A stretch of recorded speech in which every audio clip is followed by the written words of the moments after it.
Mensagem que edifica, com o pastor Francisco Técio.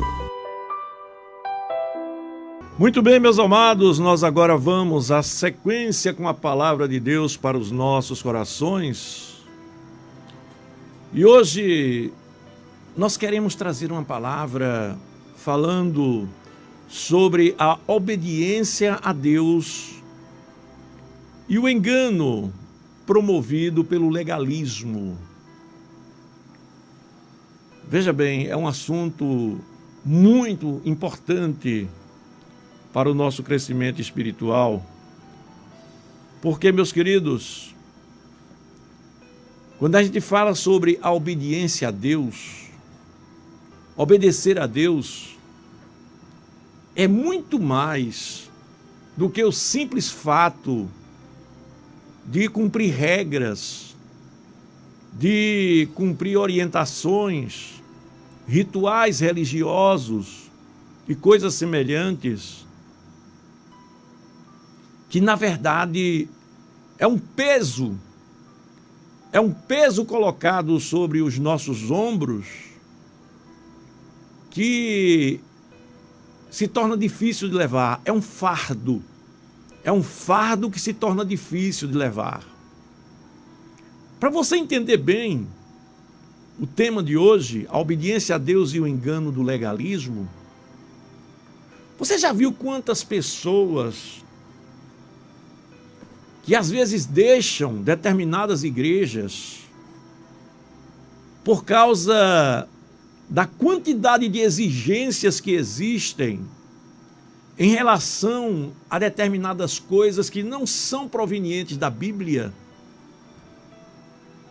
que são costumes humanos, tradições, às vezes também rituais religiosos, que os fazem, mas não fazem com entendimento, não fazem segundo a sua essência, a sua verdade, e ficam carregando um fardo pesado,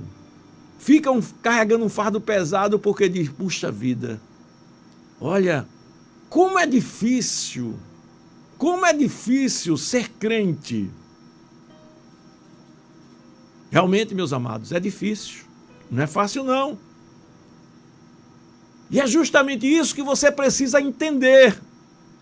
Que você só consegue se você andar e fizer a vontade de Deus. Não carregando fardos.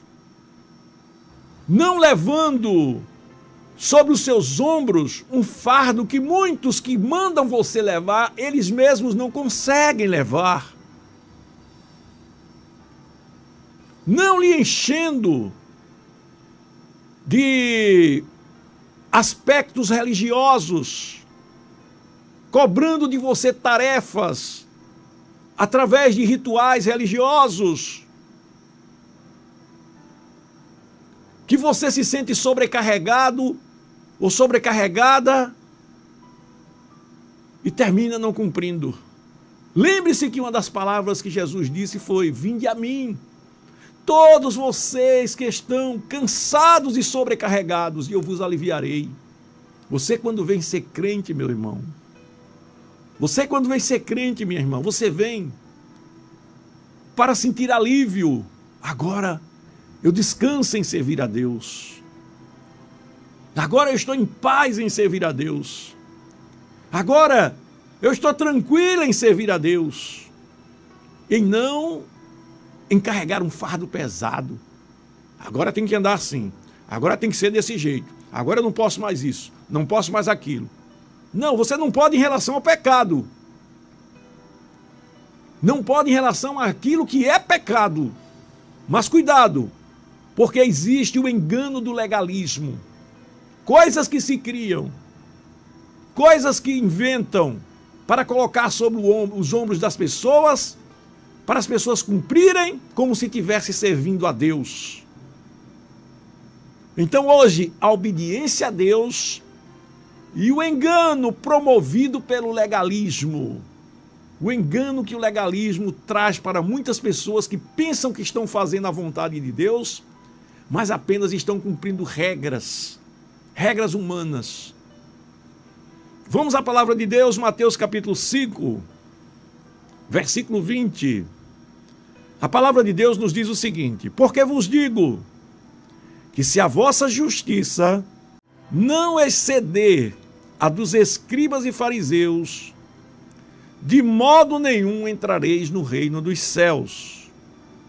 Repetindo aqui, Mateus 5:20, porque vos digo que se a vossa justiça não exceder a dos escribas e fariseus, de modo nenhum entrareis no reino dos céus.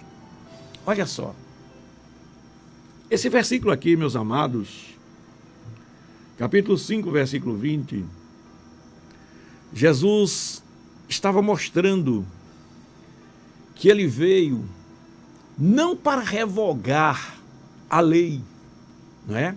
Porque tem muita gente que costuma dizer assim, olha, eu não... A lei acabou-se. Com a graça, com a vinda de Jesus, com a chegada de Jesus, não precisa mais cumprir lei. Quem foi que disse isso? Quem foi que disse que não precisa? Precisa sim. Jesus estava explicando que ele veio não para revogar a lei, ou seja, ele não veio para anular a lei não, ele veio para cumprir. Olha o que diz aqui, olha no versículo 17, Jesus falando, ele disse: não pensem que eu vim para revogar a lei ou os profetas. Não, eu vim para cumprir. Ou seja, ele veio para cumprir a lei na sua essência. Veio para nos ensinar a cumprir a lei. As leis do Antigo Testamento, elas não perderam seu valor. Você vai ver que a Bíblia diz que a lei é boa, perfeita, que ela é agradável. A lei do Antigo Testamento, ela é tão perfeita que o homem não consegue cumprir. Mas Jesus veio nos mostrar o caminho para cumprir. E ainda que você não consiga cumprir na sua essência a lei, Deus quer lhe ver lutando por isso. A nossa salvação é garantida porque Deus nos vê lutando para cumprir a lei. Não a lei que os homens ensinam, não as leis criadas pelas religiões, não as normas de algumas igrejas, mas a lei do próprio Deus, porque a lei de Deus é boa, perfeita, agradável, tão perfeita que o pecador não consegue cumprir. Então Jesus diz assim, olha, não pense que eu vim para revogar a lei, nem os profetas, não vim para revogar, mas vim para cumprir. Porque em verdade vos digo que o céu e a terra, até que o céu e a terra passem, nem um i ou um tio jamais se passará da lei, até que tudo se cumpra. Então, meus amados, muitas pessoas estão enganadas. Estão enganadas porque pensam que a lei foi revogada e não precisa cumprir nada. Não é? Porém, elas se apegam a determinados princípios religiosos, normas humanas, costumes, tradições, e começam agora a cumprir aquilo com um zelo tão intenso que acham que estão servindo a Deus quando aquilo não tem nada a ver com a Bíblia Sagrada. Não tem nada a ver com a Bíblia Sagrada. Então muitos irmãos são enganados e confundem a obediência a Deus com o legalismo religioso, como era o caso dos religiosos fariseus e saduceus. Você está lembrado que eles se vestiam de vestes bonitas, eles se organizavam todos, eles procuravam se apresentar de uma maneira assim que chamava a atenção das pessoas, mas Jesus chamava ele de sepulcros caiados, porque por fora eles eram todos bonitinhos, mas por dentro estavam podres. E essas pessoas que ainda hoje fazem isso, irmãos, elas vivem apenas cumprindo regras. Regras que são religiosas, né? Na maioria das vezes humanas. Vamos citar aqui alguns exemplos, né? Por exemplo, a Santa Ceia do Senhor. A Santa Ceia do Senhor é um ato determinado pelo próprio Deus. E existem pessoas que participam da Santa Ceia somente por causa da formalidade. Mas ela tem uma profundidade tremenda de declarar nossa comunhão com Deus, de declarar a nossa comunhão com nossos irmãos, de estar lutando pela santificação das nossas vidas, de comemorar a morte do Senhor Jesus. Então veja bem, você tem que participar de um ato de Santa Ceia. Não é simplesmente ir para a igreja, sentar na igreja, de uma hora para outra, não é, todo arrumadinho, todo bonitinho, comer um pedacinho de pão, que representa o corpo de Cristo, e depois tomar um pouquinho de vinho, ou suco de uva, não é? Que representa o sangue de Cristo, e dizer, eu participei da ceia. Não, isso é apenas um formalismo. Isso aí é o formalismo do ato de Santa Ceia que nos permite colocar em prática a essência. Está dando para você compreender? O formalismo é a prática. A essência é aquilo que você vive na sua vida íntima com Deus. Além do exemplo da Santa Ceia, deixa eu citar também o exemplo aqui, vamos dizer, da oração. O que é que adianta você passar 2 horas de oração diária, 1 a 2 horas orando diariamente, se você, quando se levanta dali da oração, você é uma pessoa que na vida prática você não perdoa o seu irmão, você não ama aquela pessoa que lhe ofendeu, o seu inimigo, você não consegue amar. Então veja que existe a vida prática na nossa vida espiritual e existe a essência, aquilo que Deus quer, qual é a razão daquela vida prática. A Santa Ceia tem uma finalidade, a oração também tem uma finalidade. A oração é intimidade com Deus, é comunhão com Deus, é choro, lágrima, quebrantamento. A oração, ela nos aproxima de Deus, mas tem pessoas que passam 1 a 2 horas orando, somente formalmente, e até fala alto. Está lembrado daquele homem que a Bíblia diz que ele orava 3 vezes por dia e dizia, Senhor, eu sou dizimista, Senhor, eu jejuo 3 vezes por semana, Senhor, eu não sou como aquele miserável pecador que está ali, não. Olha que oração, hein? Na Bíblia, a Bíblia fala de um homem que orava dessa maneira. Você veja que ele se preocupa apenas com a formalidade, ele se preocupa apenas com o aspecto exterior, ele se preocupa apenas com aquilo que as pessoas estão vendo, esquecendo da essência. Então, meus amados, a gente poderia falar aqui o exemplo dos jejuns. No Antigo Testamento, no Novo Testamento também, a gente vai ver as pessoas se cobrindo de saco, cinza, porque pegavam as roupas velhas, se cobriam de cinza e ali ficavam jejuando para se mostrarem religiosos diante das pessoas. Mas no coração delas não havia obediência a Deus. E Jesus chamou essas pessoas de sepulcros caiados. Então, meus amados, nós temos que entender que precisamos na nossa vida espiritual, meus irmãos, manter uma posição de equilíbrio, de entendimento de quais os propósitos de Deus em cada ato religioso que eu faço, que eu pratico na minha vida. Eu li aqui, porque vos digo que se a vossa justiça não exceder a dos escribas e fariseus, de modo nenhum entrareis no reino dos céus. Deus está dizendo aqui que se eu continuar agindo como os fariseus agiam, como os escribas agiam, de modo nenhum eu entrarei no reino dos céus. Ele quer essência. Ele quer a palavra dele no meu coração.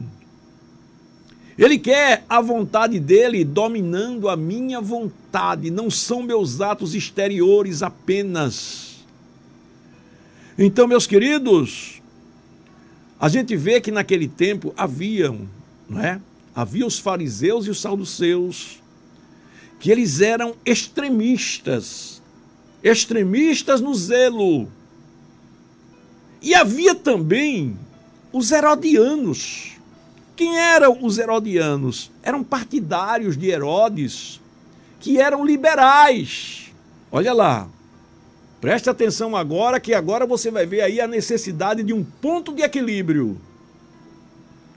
Enquanto os fariseus e os escribas eram zelosos em extremo, enquanto eles procuravam ser extremamente zelosos naquilo que faziam, zelando demais pela religiosidade, passavam do limite, esqueciam da essência.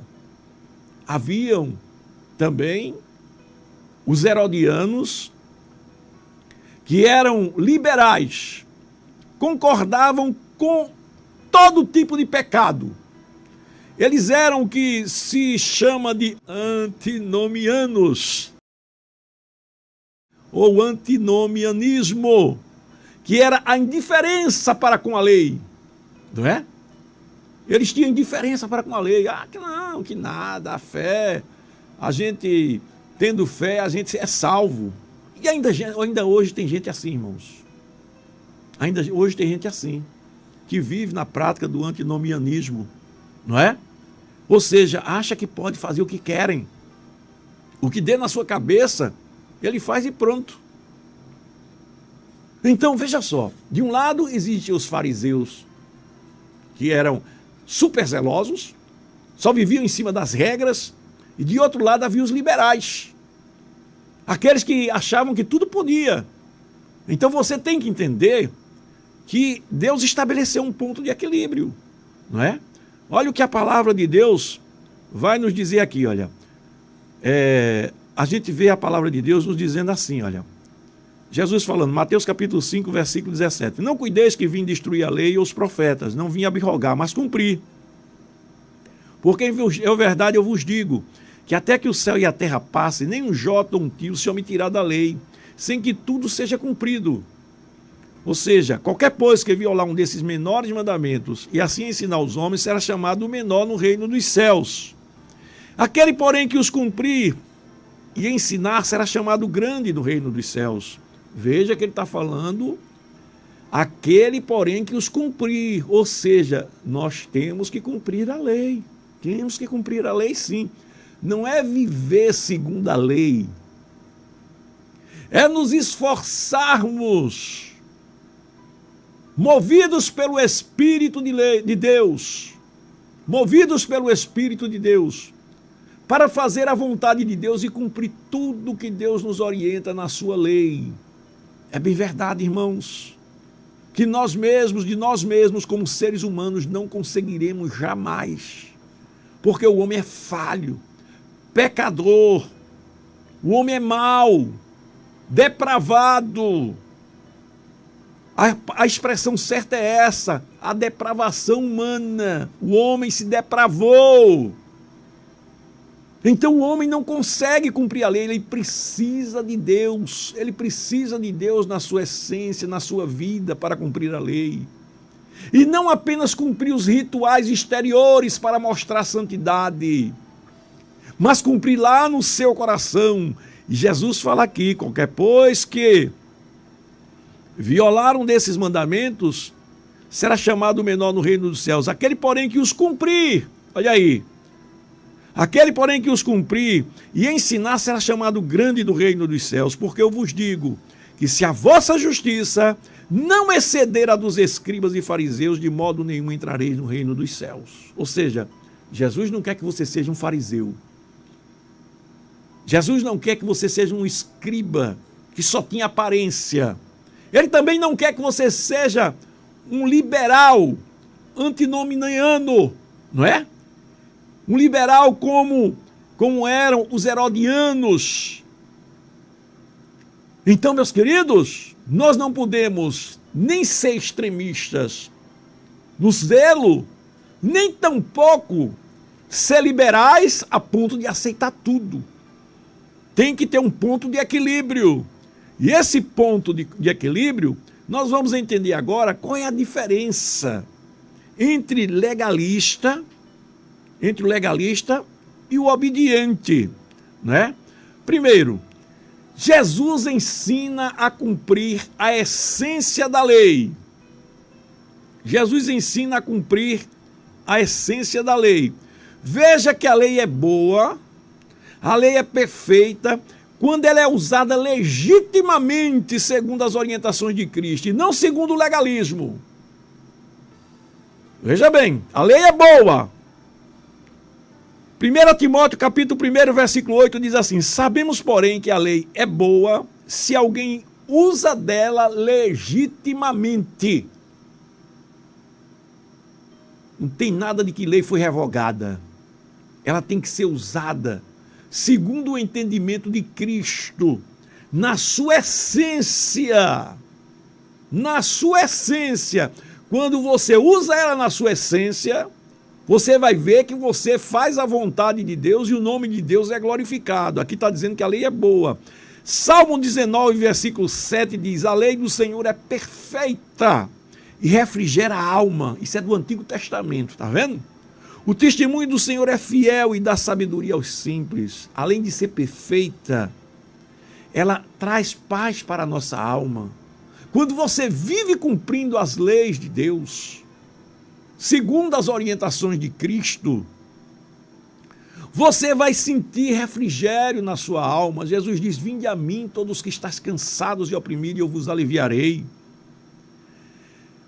A lei de Deus também traz sabedoria para os simples. A lei de Deus, diz ainda o Salmo 19, versículo 8, os preceitos do Senhor são retos e alegram o coração. Cumprir a lei de Deus traz alegria para o coração. Os mandamentos do Senhor é puro, o mandamento do Senhor é puro e alumia os olhos, traz luz para os teus olhos. Está vendo? Então, meus amados, diferente daquelas pessoas que cumprem a lei só no que está escrito. Vamos lá, vamos agora para exemplo, porque no exemplo a gente aprende com mais facilidade. Olha o que diz aqui, olha. 2 Coríntios 3:6 diz assim: o qual nos fez também capaz de ser ministro de um novo testamento, não da letra, mas do Espírito, porque a letra mata e o Espírito vivifica.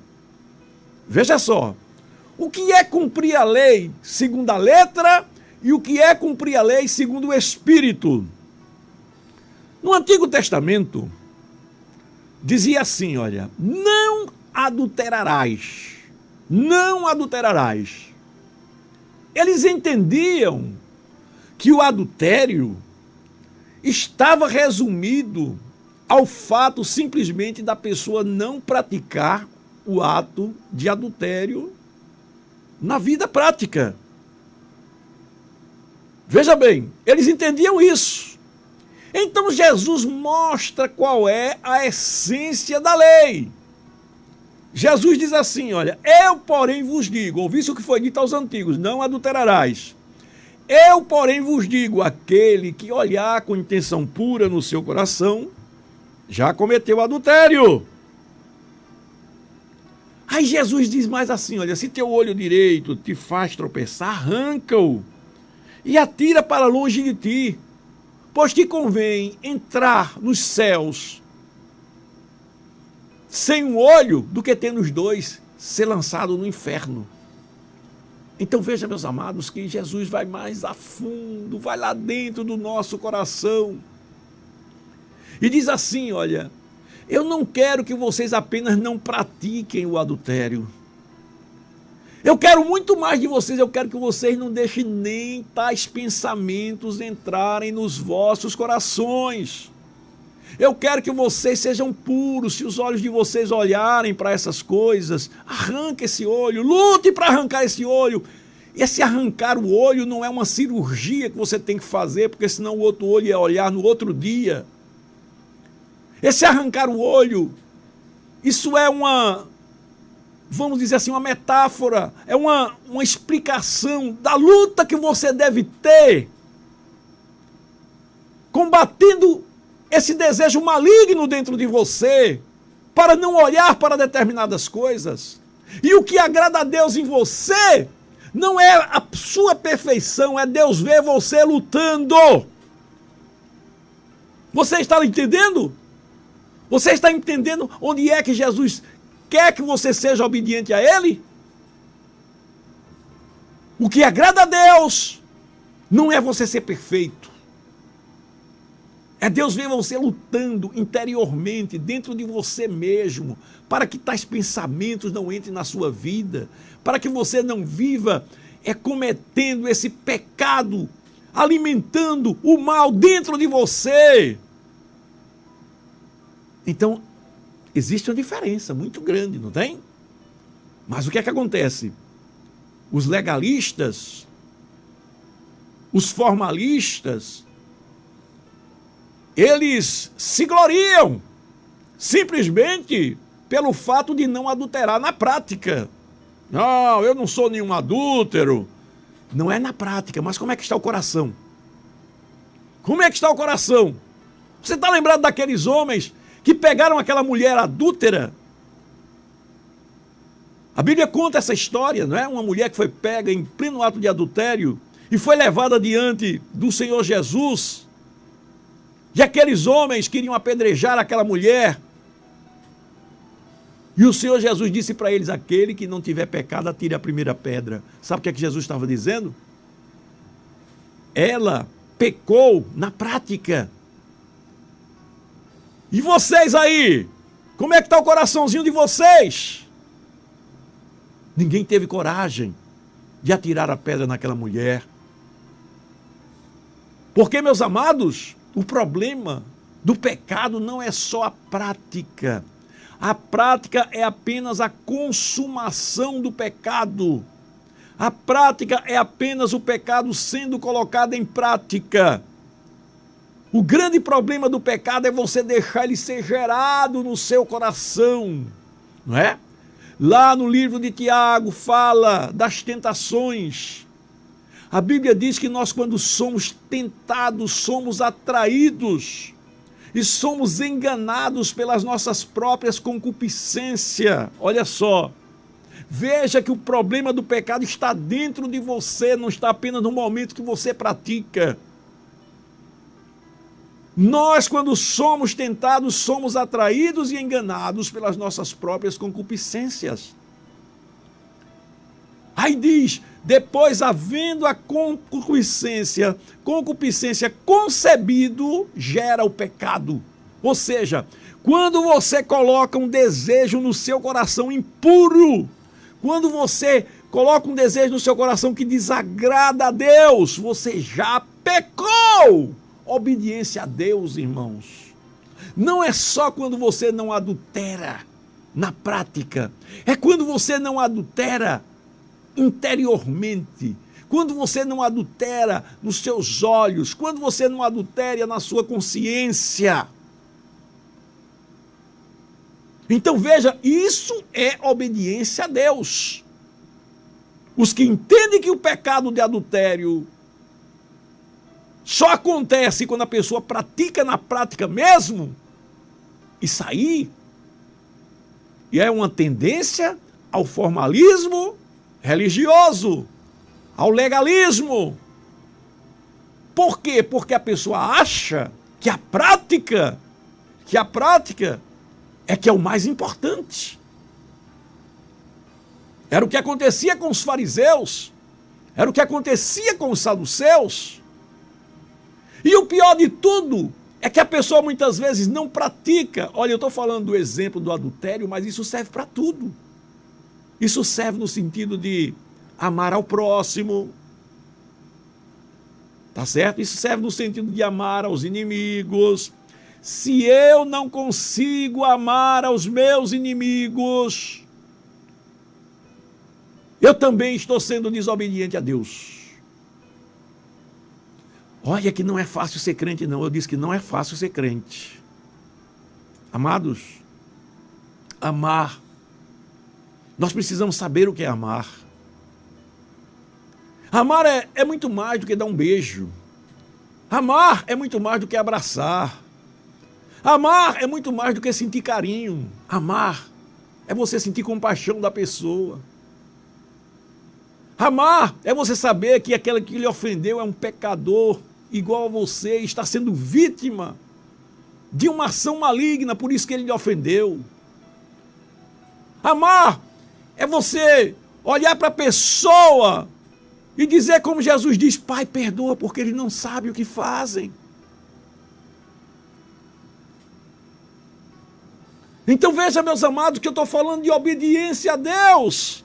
Eu estou indo lá na sua essência, mostrando como você deve obedecer a Deus, porque se você não consegue controlar o seu coração, se você não consegue controlar a sua essência, o seu homem interior, você vai falhar. Você vai falhar e vai pecar em várias áreas da sua vida. O que é que adianta para mim? Não, eu não adultero, não. Eu não adultero, não. Mas dentro de mim, eu alimento esse desejo. Dentro de mim, eu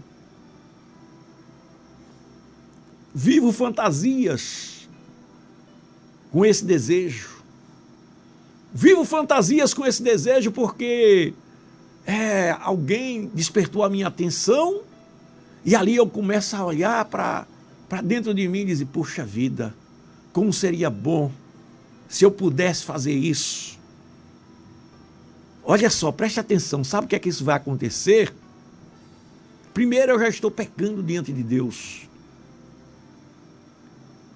E segundo, não vai ser só nesse aspecto de adultério que isso vai me atrapalhar na minha vida espiritual. Porque se eu não consigo administrar pensamentos, se eu não consigo administrar meus sentimentos, eu também não consigo. Se eu não consigo no sentido de adultério, eu também não consigo no sentido de amar ao meu inimigo.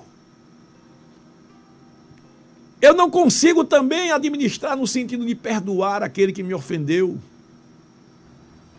E eu não vou conseguir também em relação a vários outros pecados que aparecerão na minha vida. Então, meus amados, existe uma diferença muito grande. Uma diferença muito grande em obediência a Deus e o engano do legalismo. O legalismo, ele está olhando somente para a vida prática. Ele está ensinando a cumprir a lei sem a essência da lei. O legalismo é destruidor. Então veja que se Jesus cumpriu toda a lei, nós também temos que cumprir as leis segundo os ensinamentos de Cristo. E aqui ele traz alguns exemplos. Veja bem. No capítulo 5 de Mateus, ele fala, depois que ele mostra que você é sal da terra e luz do mundo, olha só, veja bem, você é sal da terra, você é exemplo. Sal da terra e luz do mundo, você é o exemplo que glorifica o nome de Deus na terra. Aí ele explica que veio, mas não veio para revogar a lei, não. Depois de falar isso, ele diz: olha, não pense que eu vim revogar a lei, não, mas vim para cumprir. E quando ele diz isso, aí ele começa agora a dar os exemplos. Aí ele diz: ouviste o que foi dito aos antigos, não matarás. E quem matar estará sujeito a julgamento. Aí ele diz assim, olha, Quem matar estará sujeito a julgamento. Eu, porém, vos digo que todo aquele que sem motivo se irá contra os seus irmãos já estará sujeito a julgamento. Ou seja, esse se irá significa uma ira com disposição de fazer o mal à pessoa. Não precisa você matar ninguém. Basta você deixar entrar o ódio no seu coração por aquela pessoa. Ô irmãos, olha, é terrível. Eu estava vendo um exemplo, e irmã Sandra estava me contando de uma pessoa que quando fala do outro, fala com tanto ódio que a gente vê que é desprezo, é desejo de se ver livre daquela pessoa de uma vez por todas, não querer saber daquela pessoa, colocar a pessoa do pior do que um animal, não é? Então veja bem, o odiar é isso. Então se a pessoa olha com ódio ou se ira com a pessoa com esse ódio, é mesmo que matar. E Deus não quer isso de você. Então veja que você tem que combater o pecado é lá no seu coração. E não apenas quando você não peca apenas quando você diz um desaforo, ou quando você discute com uma pessoa, ou quando você maltrata aquela pessoa. Você já peca quando você alimenta a ira no seu coração, porque o que foi dito aos antigos era para não matar. Mas Jesus disse: eu, porém, vos digo que todo aquele que sem motivo se encolerizar contra seu irmão estará sujeito a julgamento.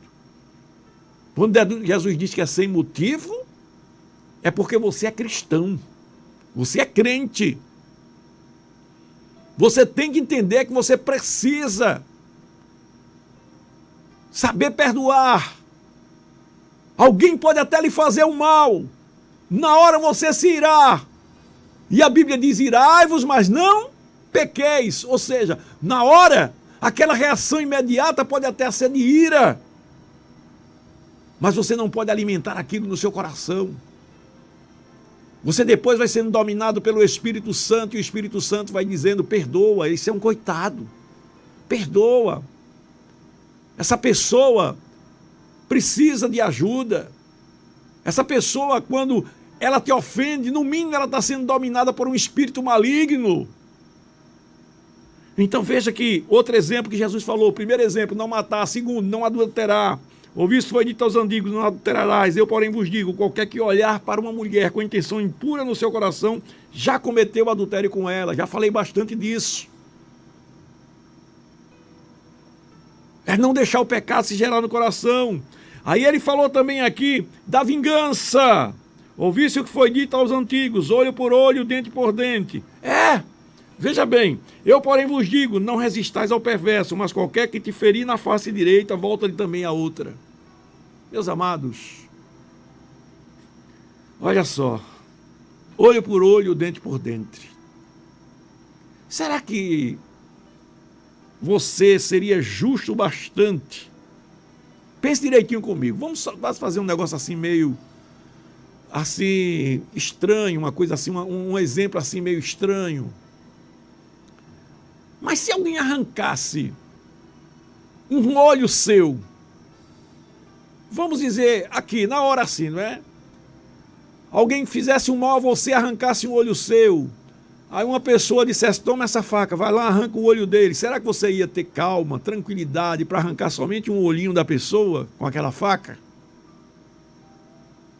Quando a lei, ela fala, ela usa palavras para mostrar o perfeito equilíbrio como seria, olho por olho, dente por dente. Mas quando a gente vai para a prática, a gente vê que o ser humano, irmão, na sua essência, ele jamais faria tal coisa com equilíbrio.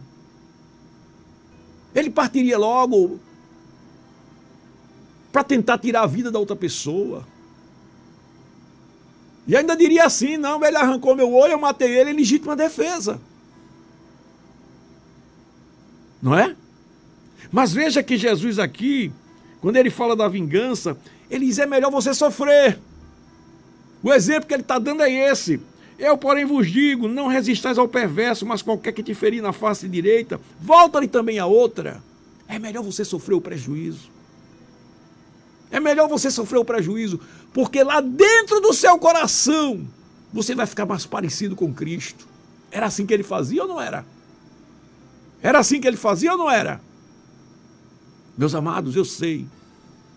Nós não somos perfeitos. É difícil ser crente. Mas o que Deus quer de mim e de você é nos ver lutando, nos ver envidando um esforço para ser parecido com Cristo. Então, meus amados, você observe que Jesus assim, ele cumpriu toda a lei, não é? Então, quando nós conseguimos cumprir as leis de Deus através de Cristo, a sua graça nos torna mais agradáveis a Deus. Quando Deus nos vê nos esforçando para fazer a vontade de Deus dessa maneira, não é? Ele se agrada de nós. Efésios 2:4 diz: mas Deus, que é riquíssimo em misericórdia, pelo seu muito amor com quem nos amou, estando nós ainda mortos em nossas ofensas, nos vivificou juntamente com Cristo. E nos ressuscitou juntamente com Ele e nos fez assentar nos lugares celestiais em Cristo, para mostrar nos séculos vindouros as abundantes riquezas da sua graça, pela sua benignidade para conosco em Cristo, porque pela graça sois salvos por meio da fé, e isso não vem de vós, é dom de Deus, não vem das obras para que ninguém se glorie. Efésios 1:5 diz: e nos predestinou para filhos da adoção para Jesus Cristo, para si mesmo, segundo o beneplácito da sua vontade, para louvor e glória da sua graça, pela qual nos fez agradáveis a si mesmo no amado. Deus nos fez agradáveis a si mesmo. Deus se agrada quando Ele vê eu me esforçando para corrigir o meu interior, não apenas o exterior. E quanta gente por aí, né? Para concluir, pensa que servir a Deus é vestir um vestido comprido, um vestido longo. Eu não estou dizendo para usar também vestido curto não, viu?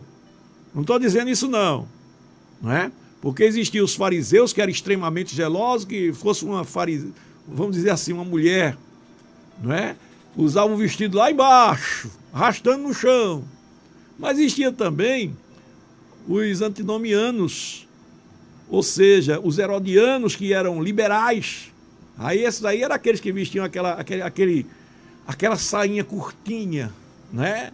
Bem mostrando suas formas, mostrando suas partes físicas, quase que na sua totalidade, não é? Não, negativo, tem que ter equilíbrio.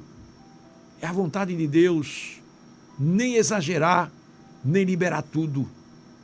É dentro do equilíbrio de Deus. E o equilíbrio de Deus está no nosso coração, em saber cumprir a lei na sua essência, de modo que não cause escândalo, de modo que o nome de Deus seja glorificado. Assim, que Deus te abençoe e te ajude, que você possa aprender e colocar em prática na sua vida. Que Deus te abençoe, em nome de Jesus. Amém, Senhor.